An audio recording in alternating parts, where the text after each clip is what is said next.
बहुत प्राचीन समय की बात है। आकाश के उस लोक में जहाँ प्रकाश ही जीवन था, सूर्यदेव विराजमान थे। उनकी ऊर्जा से देव, दानव और मानव सबका अस्तित्व चलता था। लेकिन वही अग्नि समान तेज उनकी पत्नी संझा के लिए धीरे धीरे असहनीय बन गया। शरीर और मन दोनों थक चुके थे। अंततः संझा ने एक कठिन निर्णय लिया। उन्होंने तपस्या के लिए सूर्यलोक त्यागा। पर सृष्टि का संतुलन न बिगड़े, इसलिए अपनी ही छाया को अपने स्थान पर स्थापित कर दिया। समय के साथ उस छाया से एक बालक ने जन्म लिया। उसके चेहरे पर न मुस्कान थी, न चंचलता, केवल गहराई और मौन। वो था शनि।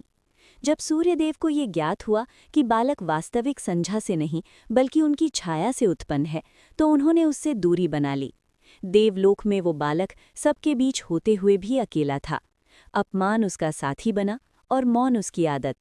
शनि ने कभी प्रश्न नहीं किया, मेरी गलती क्या है? उन्होंने उत्तर की प्रतीक्षा की, कर्म के माध्यम से।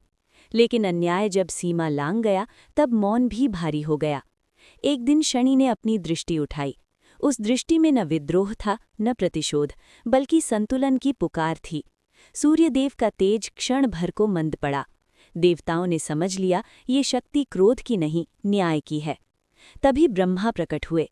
उन्होंने सृष्टि के नियम याद दिलाए। जहाँ जन्म नहीं, कर्म महत्वपूर्ण होता है। शनि ने अपने पिता को क्षमा किया और ब्रह्मा ने उन्हें एक अद्वितीय भूमिका सौंपी। उन्होंने कहा, तुम समय के साथ चलोगे, न किसी के पक्ष में, न किसी के विरोध में। जो जैसा करेगा उसे वैसा ही फल मिलेगा।